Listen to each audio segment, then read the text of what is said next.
तारीफ लूटिए सोमवार से शुक्रवार। हाय नमस्ते। महकता अंचल में बस थोड़ी ही देर में एक रेसिपी जो है वो आपके लिए लेकर आएंगे हम। नई नई रेसिपीज का मजा लीजिए रेडियो सरगम पर। आपके लिए सरगम आप तक ला रहे हैं Bella Butter, a quality product of Food Specific. बिल्कुल सही। ओबेला बच्चा की ओर से आज की रेसिपी जो है वो आपके लिए हम लेकर आ रहे हैं।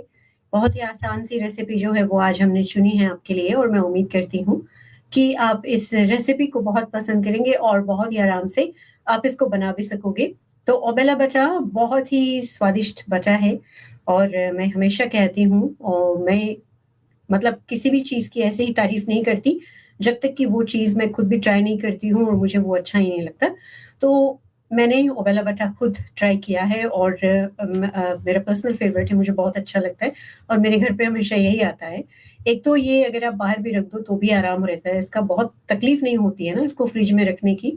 मुझे अगर सुबह यूज़ करनी है तो मैं क्या करती हूँ, फ्रिज में तो रखती हूँ, अभी बहुत गर्मी पड़ती है तो मैं इस रात को इसको निकाल कर बाहर रख देती हूँ, और इसका बहुत फ़ायदा हो जाता है सुबह-सुबह हमको। और ये थोड़ी ही देर में अगर आपने इसको फ्रिज में रखा भी है, थोड़ी ही देर में अगर आप इसको निकाल कर बाहर रखते हो, थोड़ी ही देर में ये यूज़ करने लायक हो जाता है। तो ख़ैर आइए, ओबेला बच्चा की ओर से आज की रेसिपी जो आपके लिए हम लेकर आ रहे हैं, मैं उम्मीद हूँ कि आप उस रेसिपी को बहुत पसंद करेंगे। तो हम आज कुकीज़ बनाएँगे, लेकिन बहुत ही आसान सा। बहुत ही आसान सा हम कुकीज़ जो है वो बनाएँगे, जो आप चाहे केक क्रिसमस के टाइम पर, चाहे बच्चे के बर्थडे के टाइम पर, या बस ऐसे ही घर पर बैठे कुछ करने को है नहीं, सोचा चलो आज कुछ पकाते हैं, तो कुकीज़ पकाते हैं, ठीक? तो ये आप कर सकते हैं। तो आज हम बिना अंडे का बटर कुकीज़ जो है वो बनाएँगे, राइट? तो बिना अंडे का बटर कुकीज़ बनाने के लिए आपको चाहिए आधा कप बटर। आपको लेना होगा आधा कप बटर, और मैंने कल आपको बताया है सबसे पहले तो आपको बटर को मेल्ट करना होगा, उसके बाद ही आप मापें, यानी कि नापें, राइट? ये बहुत ज़रूरी है। तो आधा कप बटर जो है ये आपको लेना है, 1/3 कप पाउडर्ड शुगर लेना है। अगर आपको बहुत मीठा चाहिए तो आप और भी ज़्यादा मीठा कर सकते हैं, वरना फिर 1/3 कप आप शुगर जो है वो ले सकते हैं, आधा कप भी आप ले सकते हैं, ठीक है? 3/4 कप आपको लेना होगा आटा, और आटा जब आप उतना लेते हैं तो थोड़ा-सा और 1-2 टेबलस्पून आप निकाल कर बगल में रख दें, क्या पता शायद काम आ जाए, ठीक है? हमेशा आटा जब भी आप कभी भी लें, तो थोड़ा-सा आटा एक प्याली में, कोई भी चीज़ जब आप बना रहे हो, तो आधी प्याली आटा जो है वो निकाल के बगल में रख दिया करें, 2 टेबलस्पून तक, है ना? कभी भी पता नहीं कब काम हो जाए। अच्छा, 2 टेबलस्पून कॉर्न स्टार्च लगेगा इसमें, याद रखना कॉर्न स्टार्च बहुत ज़रूरी है, 2 टेबलस्पून, और साथ ही साथ में 1 टीस्पून वनीला एसेंस ये लगेगा। तो वनीला से उस जो बटर कुकीज़ है, उसका एक अलग स्वाद ही हो जाता है, ठीक है? तो ये लगेगा, और 1 2 टेबलस्पून शायद दूध रख लो बगल में, ठीक है? 2 टेबलस्पून दूध रख लो, वैसे तो मेरे ख़्याल से 1 और आधा टेबलस्पून ही लगता है इसमें, लेकिन आप बस रख ही लो, क्या पता शायद ज़्यादा लगे, है ना? बस इतना ही सामान लगेगा, और उसको आप पकाने की विधि मैं आपको बताऊँ। सबसे पहले तो बटर को अच्छी तरह से आप मिक्स करें, एकदम ऐसे फ्लफी हो जाना चाहिए बटर, वैसा वाला होना चाहिए, क्रीमी हो जाना चाहिए। जब आपका बटर वैसा हो जाए तब आप उसमें पाउडर्ड शुगर जो है वो डालें, शुगर आपका पाउडर्ड होना चाहिए, और अगर पाउडर्ड नहीं है तो बटर और चीनी को अच्छे से मिक्स करना है आपको, राइट? एकदम फ्लफी हो जाना चाहिए, लेकिन पाउडर कर लेंगे तो ज़्यादा अच्छा रहेगा। अब जैसे बटर आपने अच्छी तरह से फेंट लिया, राइट? अब इस बटर को आपने एकदम क्रीमी कर दिया, अब आप इसमें चीनी डालें, वनीला एसेंस डालें, कॉर्न स्टार्च डालें, और थोड़ा-सा दूध डालें और उसको मिक्स करें। एकदम थोड़ा-सा, तो थोड़ा मैं बोलूँ तो उसका मतलब 1 टेबलस्पून। अगर आपको ऐसा लगे कि ये बैठ नहीं रहा है, बंद नहीं रहा है, तो 1 टेबलस्पून और डालो या आधा टेबलस्पून और डालो, ठीक? मैं हमेशा बोलती हूँ कि जभी भी कभी भी आप दूध यूज़ करें, किसी भी चीज़ में टेबलस्पून से ही यूज़ करें। कभी भी तेल भी और दूध भी, 2 चीज़ें हमेशा टेबलस्पून का इस्तेमाल करें, वरना आप हमेशा ज़्यादा डाल दोगे, ठीक है? तो इस बात को हमेशा ध्यान में रखो। जो लोग बहुत स्मार्ट है कुकिंग में, उनका तो हाथ बैठा हुआ, तो उनकी तो बात ही छोड़ दें, उनके लिए तो हम नहीं कुछ कह सकते। लेकिन नॉर्मली ये प्रोग्राम हम लेकर आते हैं उन लोगों के लिए जिन्होंने कभी शायद ये पर्टिकुलर चीज़ नहीं बनाई है, या जो बच्चियाँ हैं जो घर पर या नई-नई बहुएँ हैं, जो अब तैयारी कर रही हैं, सीख रही हैं, तो ये उनके लिए है। जब हाथ बैठ जाएगा 4-5 साल बाद तब तो फिर नॉर्मल हो जाएगा, है ना? तो टेबलस्पून या टीस्पून जो भी है वो यूज़ करें। अच्छा, तो आप क्या करें, चम्मच से ये जो मिक्सचर है इसको बाँधे और उस एक और एक चम्मच से टेबलस्पून से उसमें दूध डालें और इस मिक्सचर को बाँधें। इसमें आपको हाथ यूज़ करने की ज़रूरत नहीं होगी, क्योंकि जितना दूध मैं आपको बता रही हूँ उस हिसाब से एकदम आराम से आप ये मिक्सचर जो है ये बन जाएगा। लेकिन अगर फिर भी आपको लगता है पहली बार बना रहे हो, आपको लगता है कि नहीं हो रहा है, तो आप क्या करें, आप अपने हाथों से उसको जैसे हम आटा सानते हैं ना, बस वैसे ही उसको बना देना है, बिल्कुल वैसे ही बना देना है, ठीक?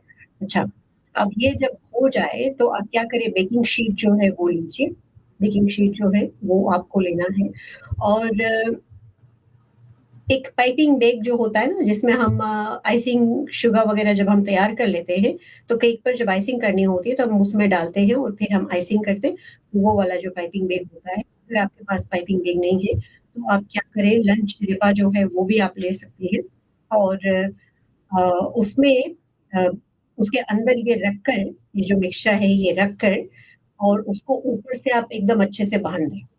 नीचे का हिस्सा जो होगा उसका, वो एकदम ऐसे मेहंदी जैसे, मेहंदी कोन होता है ना, बिल्कुल वैसे ही। बस उसको थोड़ा-सा काटना है आपको और बस उसको दबा-दबा के निकालना है। शुरू शुरू में तो आपको ऐसा लगेगा कि ये बहुत सख्त है, ये निकल नहीं रहा है। लेकिन उसके बारे में चिंता करने की ज़रूरत नहीं है। वो आपके हाथों की गर्मी के कारण वो वैसे ही पिघलेगा और वो आराम से निकलना शुरू हो जाएगा। तो जो कुकी शीट्स होते हैं ना, उस पर आप अलग-अलग से ऐसे रख सकते हैं। तो जो पाइपिंग बैग होता है, उसकी क्या ख़ासियत है मैं आपको बताऊँ, जब आप सुपरमार्केट शॉपिंग करने के लिए जाएँ, तो ज़रूर एक पाइपिंग बैग में इन्वेस्ट करें। ये बहुत ज़रूरी है। जो लोग बेकिंग वग़ैरह हमेशा करते हैं ना, घर पर अगर बच्चे हैं, तो डेफ़िनिटली आप तो बेकिंग करते ही होंगे, तो वो आप खरीद कर लेकर आएँ। तो उसमें क्या होता है, पाइपिंग बैग जो होता है उसमें आगे जो उसका नोज़ल होता है वो अलग-अलग शेप्स का होता है। तो अलग-अलग शेप्स में आप कुकीज़ को बना सकते हो, ठीक है? तो आप उसको दबाएँ और उसमें कुकीज़ जो निकलता है एक छोटा-छोटा, जैसे नॉर्मल कुकीज़ होते हैं तो रबड़ी वाले कुकीज़ आते हैं ना, वो वैसा वाला उतना बड़ा। बस आप उसको ऐसे पेपर पर दूर-दूर पर थोड़ा ऐसे रखते चले जाएँ और फिर उसके बाद में आप बेक कर दें।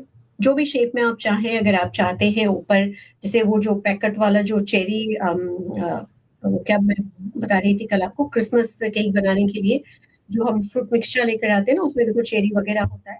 तो आप कोई-कोई कुकी में ऊपर ऐसे रख भी सकते हो, वो वाला। ठीक है? कोई-कोई में बीच में आप ऐसे होल्ड भी कर सकते हैं। ठीक? तो उस तरह से भी आप बना सकते हो। तो अलग-अलग डिफरेंट शेप्स जैसे हो जाते हैं ना, राइट। अच्छा, तो कुकीज़ को पाइप जब आप कर लें, उसको जैसे आपने मतलब पेपर पर कर दिया, अब आपको क्या करना है, आपको उसको फ्रिज करना है, बेक नहीं करना है, फ्रिज करना है। वो इसलिए फ्रिज करना है, क्योंकि देखो नॉर्मली क्योंकि ये भटा इसमें यूज़ हुआ है ना, अभी जब आप इसको ओवन में डालोगे तो चांसेस है कि ये स्प्रेड होगा, है ना? तो इसीलिए हम इसको फ्रिज करते हैं और बेसिकली हम इसको 2 से 4 घंटे के लिए फ्रिज करते हैं, राइट? राइट। तो जब 4 घंटा आपका होने को आए, तो आप क्या करें, आप जल्दी से अपना ओवन वगैरह जो है वो ऑन कर दीजिए। बेकिंग शीट जो है फ्रिज में आपने रखा हुआ है, उसको निकालिए और उसको बेक करें। 15 टू 20 मिनट्स के बीच में ये आराम से पक जाता है। लाइट ब्राउन कलर का ये होने लगे तब आप जान जाएँ कि ये पक गया है। वैसे आप चेक भी कर सकते हैं कि किस तरह से, जो मैंने आपको सिखाया कि कैसे आप चेक कर सकते हैं, तो आप चेक करें और जब ये पक गया है इसको निकालिए, आप उसको अच्छे से रैक पर रखें या फिर जिस पे भी आप रखना चाहें और ठंडा हो जाए तो आप उसको खा भी सकते हैं बहुत ही आराम से। एकदम ईज़िली ये पक जाता है, बहुत ही आसान है। ज़्यादा से ज़्यादा आप उसको 2 घंटे फ्रिज में रखो, तो उसके बाद में ही बेक करो। ये बहुत ज़रूरी है। फ्रिज में उसको रखना बहुत ज़रूरी है। आप ओवरनाइट भी उसको चिल कर सकते हो, यानी कि रात भर के लिए भी आप उसको फ्रिज में रख सकते हो, यानी कि कल जब आपको उसको बनाना है, तो आज आप उसको फ्रिज कर दो। ठीक है? तो इस तरह से आप उसको बना सकते हैं। अम, आप दूध नहीं यूज़ करना चाहते, तो दूध मत यूज़ करो। आप दूध की जगह पर पानी का इस्तेमाल भी कर सकते हो। लेकिन क्यों मैं बोल रही हूँ कि दूध का इस्तेमाल जो है वो आप करो, वो स्वादिष्ट होता है ना? हाँ, शालिनी सिंह ने यहाँ पे हमें एक मैसेज किया है कि ज़िप-लॉक बैग्स यूज़ कर सकते हैं। Thank you Shalini. मैं सोच रही थी, मुझे याद नहीं आ रहा था, तो थैंक यू सो मच मेरी मदद करने के लिए। हाँ, ज़िप-लॉक बैग्स जो होता है ना, जिसमें हम लोग ऐसे खोलते हैं, फिर सैंडविच वगैरह या जो भी चीज़ होता रखते हैं, फिर उसको बंद कर देते हैं, वो बहुत ही आसान होता है। वो तो बहुत ही ईज़ी कर देगा आपके सारे काम को, बस नीचे से थोड़ा-सा काटना है और बस उसको सेट करते चले जाना है। तो इस तरह से एकदम आसानी से बिना अंडे की कुकीज़ जो है वो आप बना सकते हैं और मैं जानती हूँ, जितना सामान मैंने बताया ना, सब सामान किसी न किसी के घर पर होगा और हमारी कई बहनें जो हैं, ये आज इसको बनाने वाली हैं। तो ट्राई ज़रूर करें और फ़ोटोज़ वगैरह उतारें और हमारे पास ज़रूर भेजें। मुझे भी अच्छा लगता है जब आप मैं यहाँ से रेसिपी देती हूँ और आप उसको ट्राई करते हैं और आप फिर मुझे बताते हैं कि हाँ, हमने रेसिपी जो है वो भेजी है। तो thank you so much. Roslyn Raj ji, thank you so much. Sacramento, California, USA में है प्रोग्राम का मज़ा ले रही हैं आप। बहुत-बहुत शुक्रिया। और लेस्ली कृष्णा, पंजाबी हलवा। हाँ, पंजाबी हलवा, बाय गॉड इतना स्वादिष्ट है कि मैं क्या बताऊँ। शायद मैं उसकी रेसिपी कभी ना दे पाऊँ आपको, क्योंकि मुझे खुद नहीं पता वो लोग इतना स्वादिष्ट कैसे बनाते हैं। लेकिन एक बात मैं आपको बताऊँ, प्रसाद ऑटोमेटिकली स्वादिष्ट ही बनता है। आप अगर गुरुद्वारे का हलवा खाएँ या आप अपने घर पे नॉर्मल हलवा बना के खाएँ, लेकिन वही हलवा अगर आप चढ़ा देते हैं प्रसाद के रूप में और तब आप उसको खाते हो, उसका एक अलग स्वाद हो जाता है, क्योंकि उस पर ईश्वर का आशीर्वाद हो जाता है ना? तो ख़ैर, thank you so much radio Sargam पर हमारे साथ देने के लिए। बहुत सारे लोग जो हैं ये प्रोग्राम का मज़ा ले रहे हैं, बहुत सारे मैसेजेस जो हैं वो हमारे पास आ रहे हैं। आपको मेरा प्यार भरा नमस्ते, सलाम, राम राम और राधे राधे। हमारे साथ प्रोग्राम में जुड़े रहें, हम 2 बजे तक आपका साथ निभाएंगे। 7 आपका साथ देता